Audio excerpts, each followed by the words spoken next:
Hello বন্ধুরা, আজকে ভাই আর আমি দুপুরবেলায় বেরিয়ে পড়লাম একটু আমাদের গ্রামের দৃশ্যটা দেখার জন্য। কারণ আগের দিন সারাদিন যা বৃষ্টি হয়েছে, পুরো চারিদিকে জলে জল, পুরো বন্যার মতো বলতে গেলে হয়ে আছে। তাই জন্য আমাদের পাশে এক বাড়ির সামনে একটা খাল মতন আছে, সেটা পুরো ভরে গেছে বন্ধুরা। তাই বাড়ির আশেপাশে কি অবস্থা সেটা দেখার জন্য বেরিয়ে পড়লাম। আর জমিতেও জল হয়ে গেছে এতখানি। আর তোমরা তো বুঝতেই পারছো এই এখনকার বৃষ্টিতে কেমন চারিদিকের পরিস্থিতি। কলকাতা তো পুরো বন্যা হয়ে গেছে, ঠাকুর দেখার অবস্থায় ছিল না। কলকাতায় বন্ধুরা পুরো ঠাকুর, এবার কলকাতায় বেশি মজা হয়নি বন্ধুরা, জলে পুরো মন্দির ডুবে গেছিল। আর এখন বেরিয়ে পড়লাম, দেখি সামনে একটা মাঠে যাব আর ওইখানে কি অবস্থা আর তোমাদেরকে দেখাবো, দেখতে থাকো। আর ভীষণ রোদ বন্ধুরা, এই রোদ দিয়েছে, আবার মেঘ ডাকছে, মনে হচ্ছে আজকেও বৃষ্টি হবে। আর তোমাদেরকে দেখাবো মাঠের পরিস্থিতি কি, চলো দেখতে থাকো। এখন মাঠের দিকে যাচ্ছি। আর বন্ধুরা আজকে পরিস্থিতিটা অনেক ভালো, কিন্তু আবার মেঘও ডাকছে, রোদ উঠেছে। আর এই যে এখন আমরা রওনা দিয়েছি।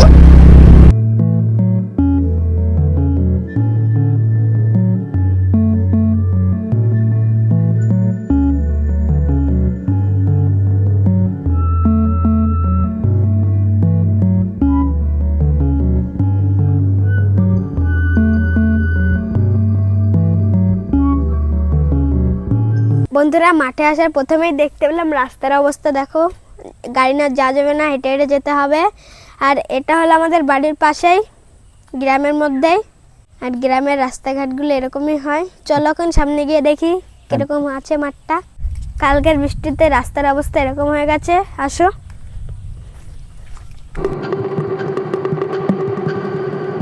বন্ধুরা এখানটা যাবো কিভাবে বুঝতেই পারছি না।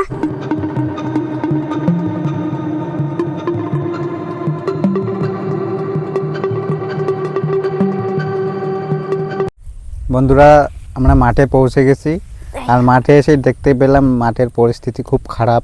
কালকের বৃষ্টিতে পুরো একটা ধানের ফসল পুরো ভেঙে কী হয়েছে দেখো বন্ধুরা, দেখাচ্ছি তোমাদের। একদিনের বৃষ্টিতে মানুষের অনেক ক্ষতি হয়ে গেছে। আর এই ধানগুলো না থাকলে আমরা হয়তো বাঁচতাম না, কারণ এই ধানের থেকেই তো চাল হয়, চালগুলোই আমরা খাই। আর ধানের মাঠের জমির অবস্থাটা দেখো, দেখাচ্ছি তোমাদের।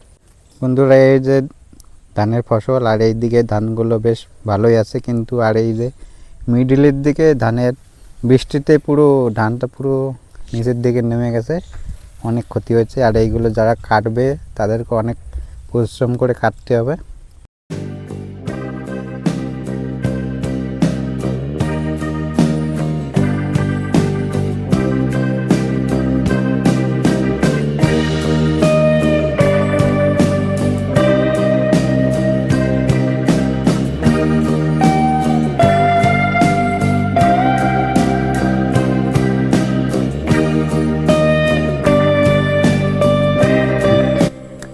বন্ধুরা এই ধানগুলোর কিছু হয়নি, কারণ এই ধানগুলো এখনো পাকেনি, সবুজ আছে দেখো।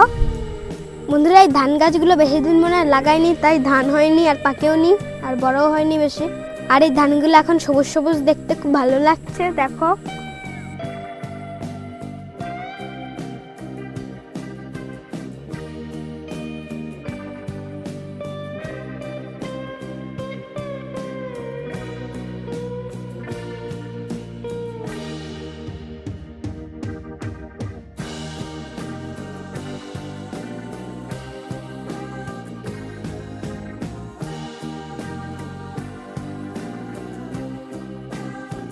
বন্ধুরা আমাদের পেছনে যে এই ধান গাছগুলো দেখতে পাচ্ছ, এইগুলোর কোনো ক্ষয়ক্ষতি হয়নি, কারণ এই ধান গাছগুলো এখনও ছোটো আছে, মনে হয় বেশি দিন ধান গাছগুলো লাগায়নি। ওই পাশে যেই ধান গাছগুলো তোমাদের দেখালাম সেইগুলো হয়তো বড় হয়ে গেছে, অনেক দিন আগে লাগিয়েছে, তাই ওই ধান ওইটাই ক্ষতি হয়ে গেছে, আর এটাই কিছু হয়নি। আর সামনের দিকে গিয়ে দেখবো আর কি কি ক্ষতি হয়েছে, নাকি আর জল কতখানি হয়েছে তোমাদের সব কিছুই দেখাবো, চলো দেখতে থাকো। বন্ধুরা এখন আমরা হাঁটতে হাঁটতে যাচ্ছি সামনের দিকে। আর রাস্তাটা খুব বেশি ভালো না, সামনে মাঝে মাঝেই কাদায় পুরো রাস্তাটা পুরো খারাপ হয়ে গেছে।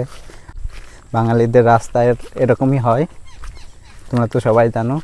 কেননা বলে কেন, গ্রাম আর শহর, গ্রামের এলাকাগুলো এরকমই হয়, গাছপালা বেশি, রাস্তাঘাট খারাপ। আর শহরের এলাকায় কী হয়, ঘর বাড়ি, পাকা ঘর, রাস্তাঘাট ভালো। কিন্তু গ্রামে বাস করে বেশি ভালো লাগে। তোমাদের কোথায় বাস করে বেশি ভালো লাগে কমেন্ট করে জানাও। শহরে গ্রামে না থাকা তো শহরে? তোমরা বুঝতে বন্ধুরা, কলকাতা পুরো শহরটা একবার জঘন্য বন্ধুরা সামনে দেখতে পাচ্ছ পুরো জলের জল। এখন ওইখানে জলের মধ্যে গিয়ে দেখবো কতখানি জল হয়েছে। চলো দেখতে থাকো বন্ধুরা। এখন ওই জলের ভিতর যাব, তাই ফুল প্যান্ট পরেছিলাম, তাই ভাবলাম প্যান্টটা ভিজে যাবে, তাই এখন প্যান্টটা ভাজিয়ে নিই।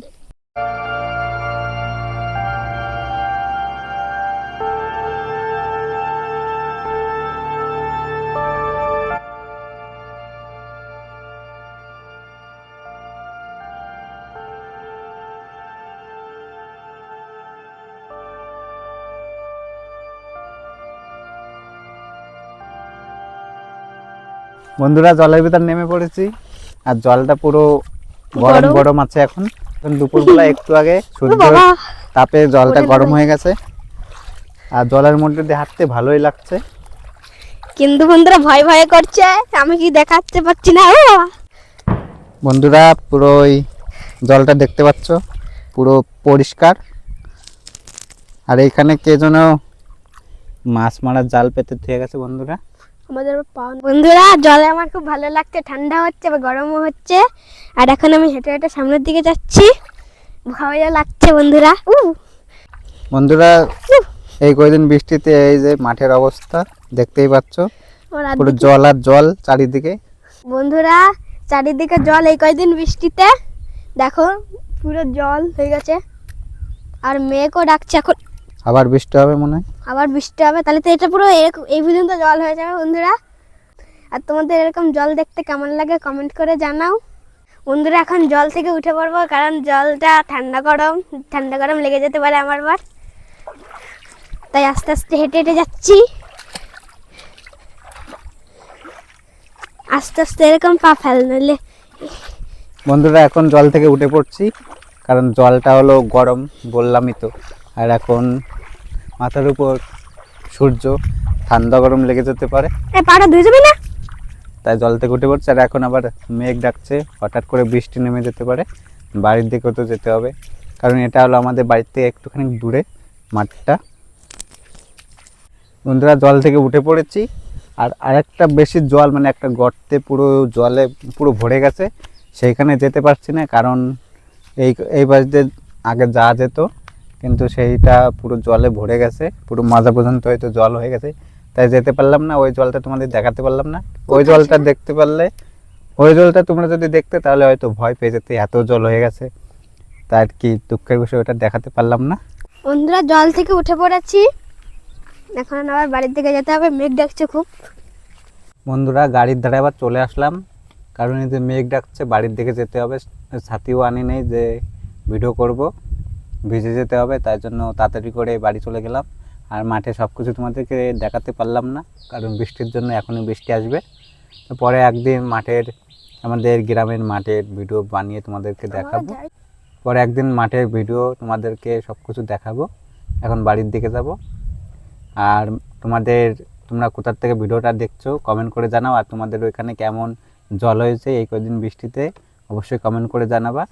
আর আমাদের এখানে মোটামুটি তো জল হয়েছে, কিন্তু দেখাতে পারলাম না। টাটা। বন্ধুরা তোমাদের এখানে কেমন জল হয়েছে কমেন্ট করে জানাবা। আর আমাদের এখানে অল্প জল হয়েছে। আর দাদা একটা জায়গার কথা বললো, সেখানে যেতে পারলাম না কারণ বৃষ্টি চলে আসবে। এখন বাড়ির দিকে যাচ্ছি, টাটা।